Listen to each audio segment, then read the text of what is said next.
Welcome to Rugby Tonight, the best bits. We've got another great show lined up for you as we're joined for our French Six Nations special by the longest serving Frenchman in the English Premiership, Olivier Azam. And we have the usual insight and analysis from Ben Kay, Austin Healey and the team. Enjoy. Our guest tonight is a Gloucester and an English Premiership stalwart. Now, why, I hear you ask, surely on a French special, the guest should be French. Well, you see, he is. Please welcome the longest-serving French Premiership player of all time, all the way from his home in Lyon. It's Olivier Azam.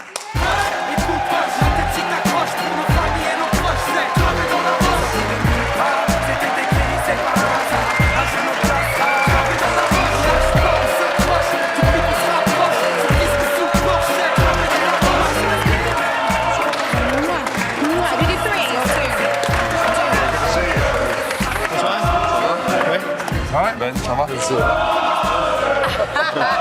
Hey, have you missed that? Yeah, very much. The mating call of the Gloucester fan. It's a thing of beauty, is it not? The shed. How are you? I'm good, thank you. Good, thank you so much for coming on. No, thanks for having me. OK, so 10 years in Gloucester, a few years coaching. What are you up to at the moment? Well, I like you know, in coaching, you don't always working. I just got the golden handshake by by Oyonnax, so I'm just enjoying that at the moment with the family and waiting for something who's gonna passionate me, because obviously I love the rugby, and even when you can't play it, coaching is still a passion. But what about your time at Gloucester? 10 years, a long, long time with one club. What kept you at Gloucester?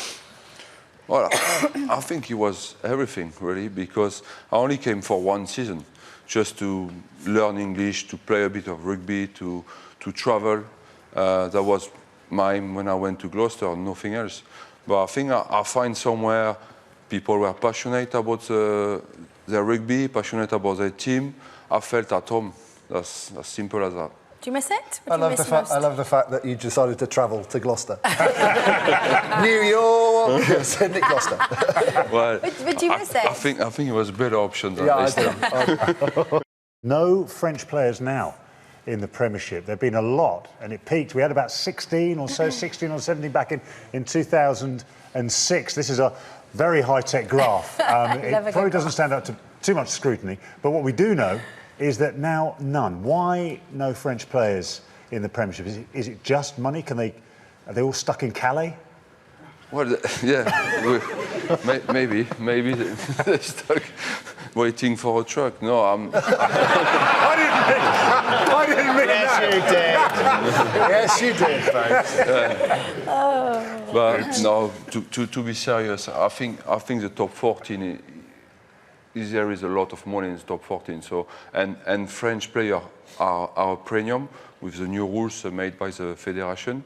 But I think we're going to see a bit more French players coming back to the Premiership. Obviously, you got Rugby Tonight, who are signed for Northampton next season, and maybe a couple more.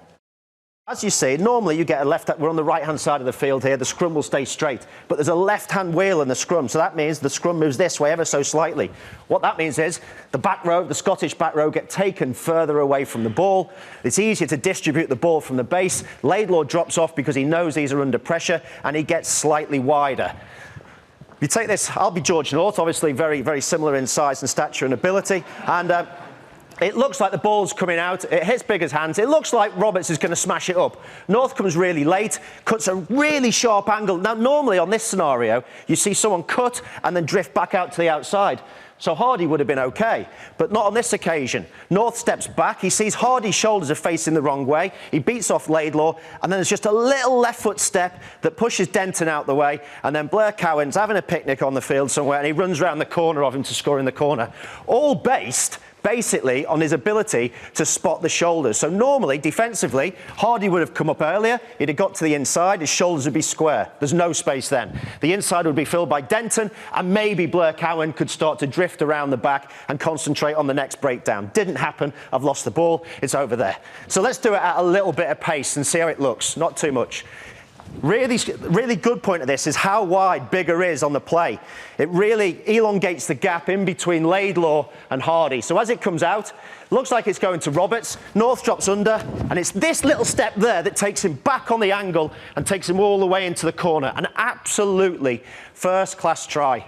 OK, so the Six Nations is in full swing, of course, and we thought, you know, it would be rude not to do a Six Nations smashometer to see which nation hits the hardest. Isn't that right, Martin? Oh, that's quite good hit.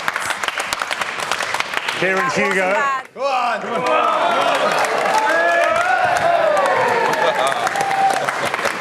Fortunately, yeah. Go for. OK,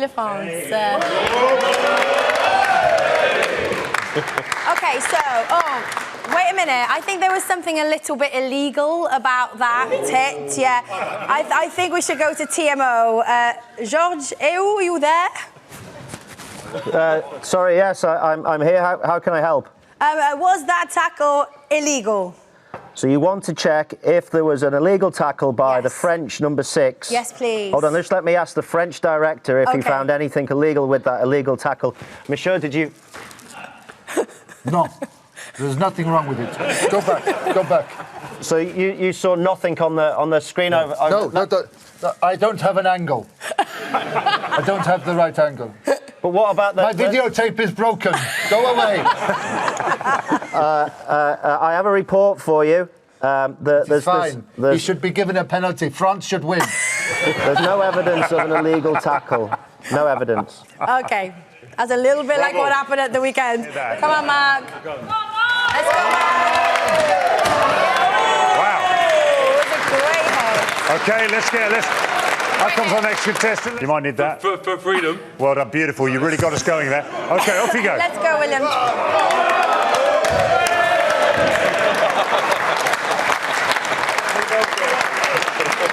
Well done, George. You're here. Okay, let's. Oh, Italian. Sorry. Oh my goodness me. Whoa. 5 Nations. Whoa. Well, it was 5 Nations when I played, so apologies. Dug out of a hole there. Right, off you go. You look pretty magnificent as well.